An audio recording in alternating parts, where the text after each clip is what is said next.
Part 3rd, Section 2. Robin Hood and Will Scarlet. Thus they travelled along the sunny road, 3 stout fellows, such as you could hardly match anywhere else in all merry England. Many stopped to gaze after them as they strode along, so broad were their shoulders and so sturdy their gait. Quoth Robin Hood to Little John, "Why didst thou not go straight to Ancaster yesterday, as I told thee? Thou hast not gotten thyself into such a coil hast thou done as I ordered."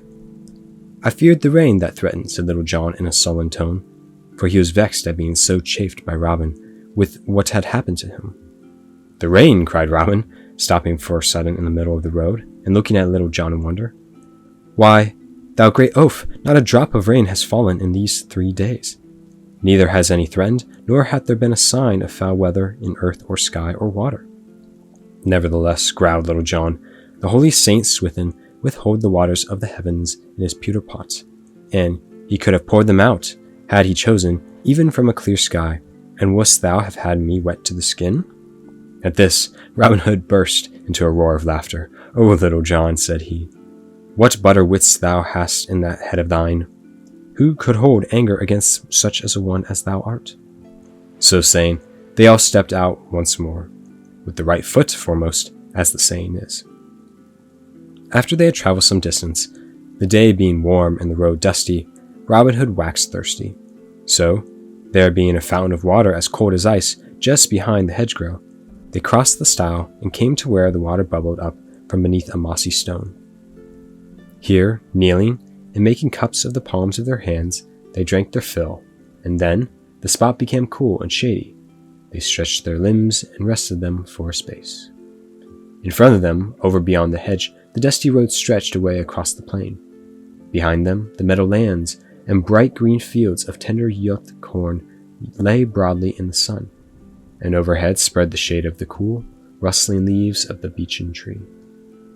Pleasantly to their nostrils came the tender fragrance of the purple violets and wild thyme that grew within the dewy moisture of the edge of the little fountain, and pleasantly came the soft guggle of the water. All was so pleasant, and so full of the gentle joy of the bright Maytime, that, for a long time, no one of the 3 cared to speak, but each lay on his back, gazing up through the trembling leaves of the trees to the bright sky overhead. At last, Robin, whose thoughts were not quite so busy wool-gathering as those of the others, and who had been gazing around him now and then, broke the silence. "Hey day," quoth he, "yon is a gaily feathered bird. I take my vow." The others looked and saw a young man walking slowly down the highway. Gay was he indeed, as Robin had said, and a fine figure he cut, for his doublet was of scarlet silk, and his stockings also. A handsome sword hung by his side, the embossed leather scabbard being picked out with fine threads of gold. His cap was of scarlet velvet, and a broad feather hung down behind in the back of one ear.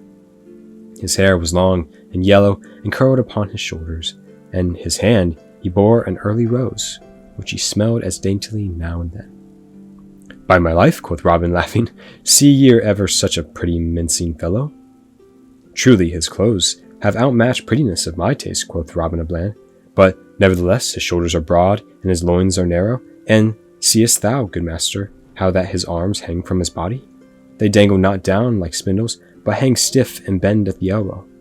I take my vow, there be no bread and milk limbs in those fine clothes, but stiff joints and tough thews." "Methinks thou art right, friend Arthur," said Little John. "I do verily think that yon is no such rose-leaf and whipped cream gallant as he would have one take him to be." "Pah," quoth Robin Hood, "the sight of such a fellow doth put a nasty taste in my mouth.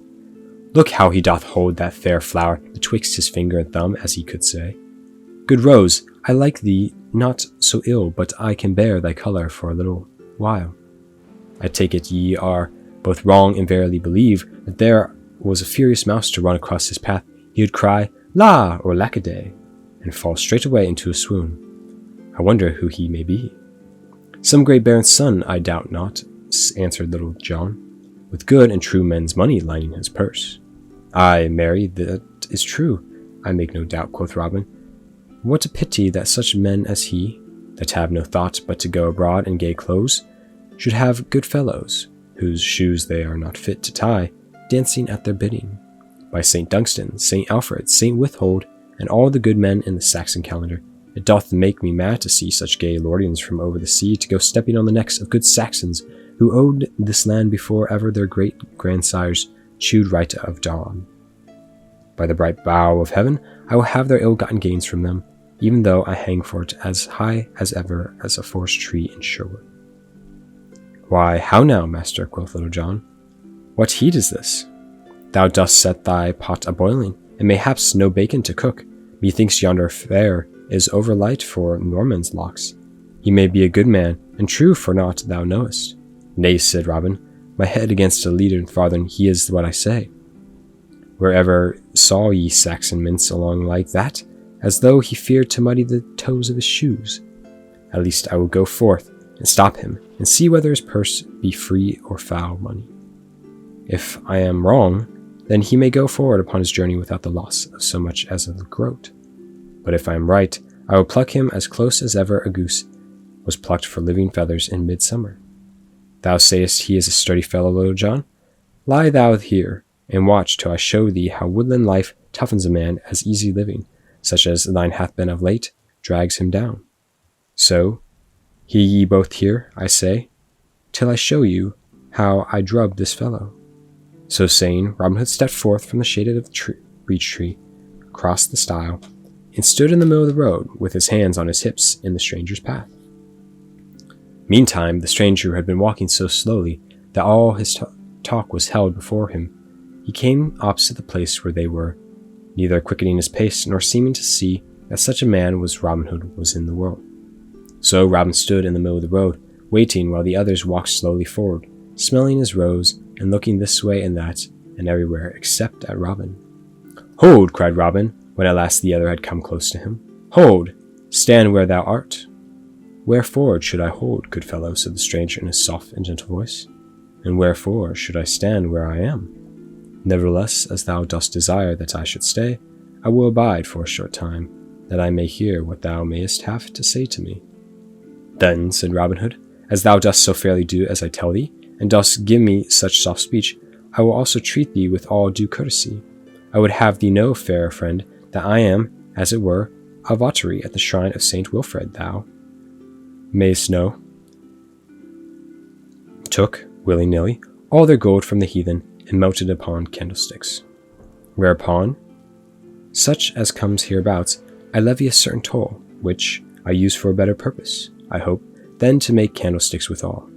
Therefore, sweet chuck, I would have thee deliver to me thy purse, that I may look into it and judge to the best of my poor powers whether thou hast more wealth than they can our laws allow. For, as our good gaffer Swankhold saith, he who is fat from overliving must needs loose blood. At this time the youth had been sniffing at the rose that he held betwixt his thumb and finger. Nay, said he, with a gentle smile, when Robin Hood had done, I do love to hear thee talk, thou pretty fellow, and, if haply thou art not yet done, finish, I beseech thee. I have yet some little time to stay. I have said all, quoth Robin, and now, if thou wilt give me thy purse, I will let thee go thy way without let or hindrance, or soon as I shall see what is may withhold. I will take none from thee if thou hast but a little. Alas, it doth grieve me much, said the other, that I cannot do as thou dost wish. I have nothing to give thee. Let me go my way, I pray thee. I have done thee no harm. Nay, thou goest not, quoth Robin, till thou hast shown me thy purse. Good friend, said the other gently, I have business elsewhere. I have given thee much time, and have heard thee patiently. Pray thee, let me depart in peace. I have spoken to thee, friend, said Robin sternly, and I now tell thee again that thou dost not one step forward till thou hast done as I bid thee. So saying, he raised his quarterstaff above his head in a threatening way. Alas, said the stranger sadly, it doth grieve me that this thing must be. I fear much that I must slay thee, thou poor fellow. So saying, he drew his sword. Put up by thy weapon, said Robin. I would take no vantage of thee. Thy sword cannot stand against an oaken staff such as mine. I could snap it like a barley straw. Yonder is a good oaken thicket by the roadside. Take thee a cudgel hence, and defend thyself fairly, if thou hast a taste for a sound drubbing. First the stranger measured Robin with his eye, and then he measured the oaken staff. Thou art right, good fellow, he said presently. take my sword is no matter for that cudgel of thine. Bid thee a while till I get me a staff." So saying, he threw aside the rose that he had been holding all this time, thrust his sword back into the scabbard, and, with more a hasty step than he had yet used, stepped to the roadside, where grew the little clump of ground oaks Robin had spoken of. Choosing among them, he presently found a sapling to his liking. He did not cut it, but rolled up his sleeves a little way. He laid hold of it, placing his knee against the ground, and, with one mighty pull, plucked the young tree up by the roots from out of the very earth. Then he came back, trimming away the roots and tender stems with his sword as quietly as if he had done naught to speak of. Little John and the tanner had been watching all that passed, but when they saw the stranger drag the sapling up from the earth, and heard the rending and snapping of its roots, the tanner pursed his lips together, drawing his breath between him and a long inward whistle. "By the breath of my body," said Little John, as soon as he could gather his wits from their wonder. "Sawest thou that, Arthur? Marry, I think our poor master will stand but an ill chance with yon fellow. By Our Lady, he plucked up yon green tree as if it were barely a straw." Whatever Robin Hood thought, he stood his ground, and now he and the stranger in scarlet stood face to face.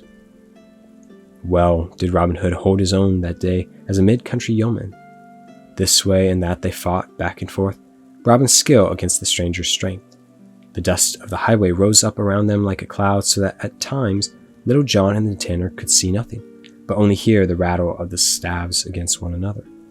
Thrice Robin Hood struck the stranger, once upon the arm and twice upon the ribs, and yet, had he warded all the other's blows, only one of which hadn't met its mark, would have laid stout Robin lower in the dust than he had ever gone before.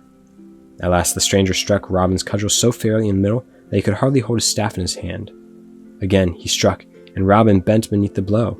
A third time he struck, and now only fairly beneath down Robin's guard, but gave him such a rap also that down he tumbled into the dusty road. "Hold!" cried Robin Hood when he saw the stranger raising his staff once more. "I yield me." "Hold!" cried Little John, bursting from his cover with the tanner at his heels. "Hold! Give over, I say." "Nay," answered the stranger quietly, "if there be two more of you, and each as stout as this good fellow, I am like to have my hands full. Nevertheless, come, and I will strive my best to serve you all." "Stop!" cried Robin Hood. "We will fight no more. I take my vow this day an ill day for thee and me, Little John. I do verily believe that my wrist and my arm are palsied by the jar of the blow that this stranger struck me." Then Little John turned to Robin Hood. "Why, how now, good master?" said he. "Alas, thou art in an ill plight. Marry, thy jerkin is all befouled with the dust of the road. Let me help thee to arise." "A plague on thy aid!" cried Robin Hood angrily. I can get to my feet without thy help, good fellow." "Nay, but let me at least dust thy coat for thee. I fear thy poor bones are mightily sore," quoth Little John soberly, but with a sly twinkle in his eyes. "Get over, I say," quoth Robin in a fume. "My coat hath been dusted enough already without aid of thine."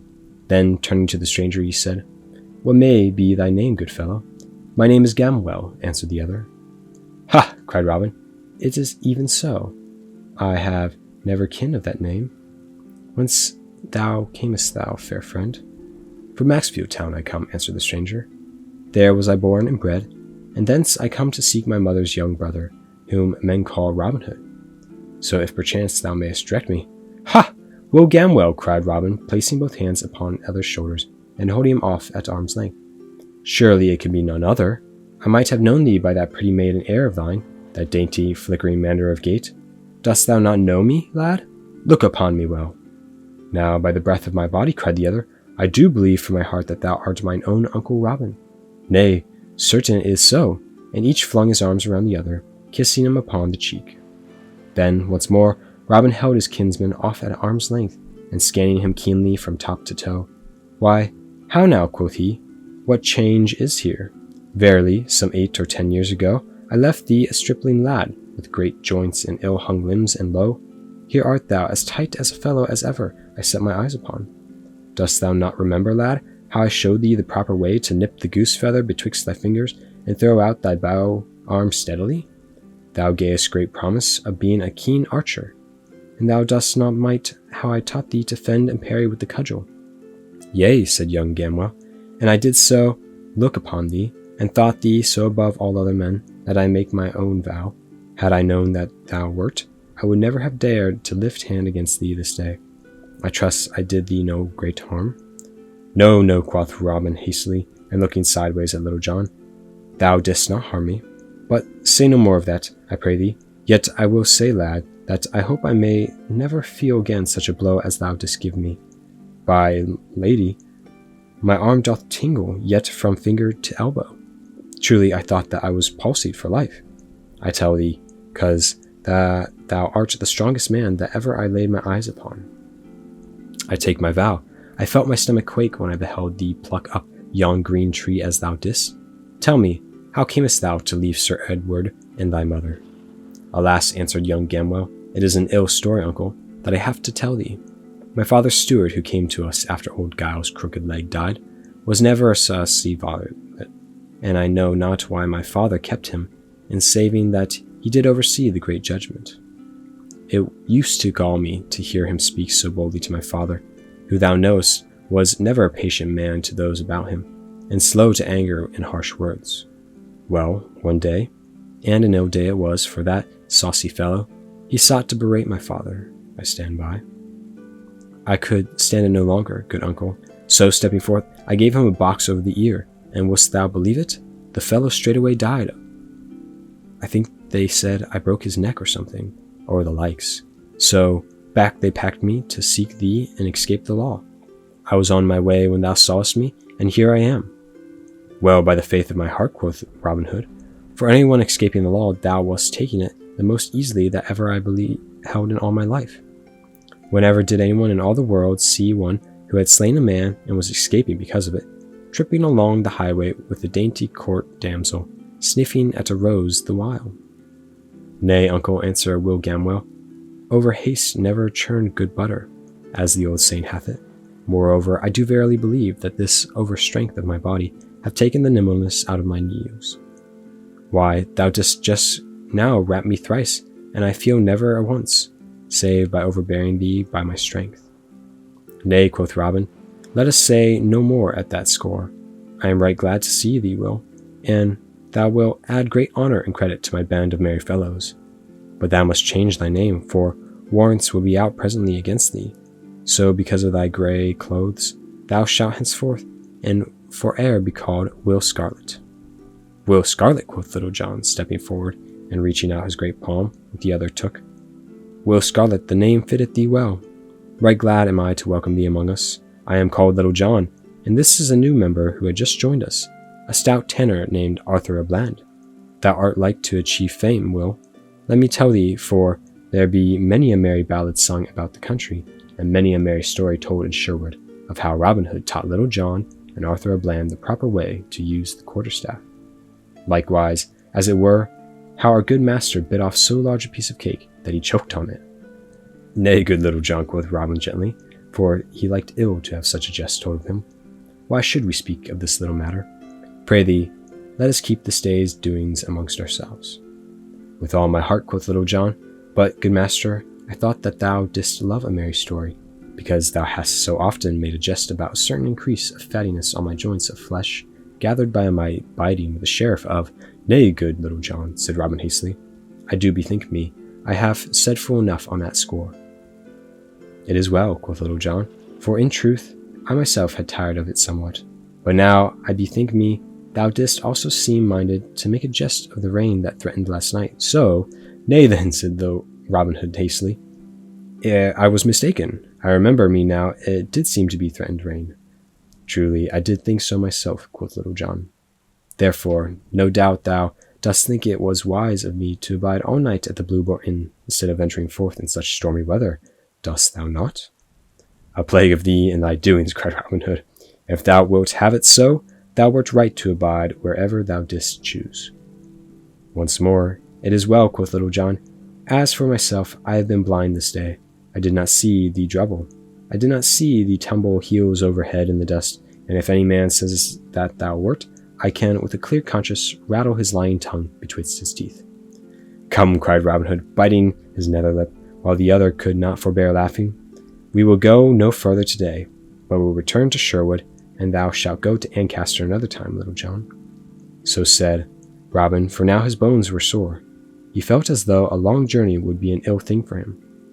So, turning his backs, they traced their steps whence they came.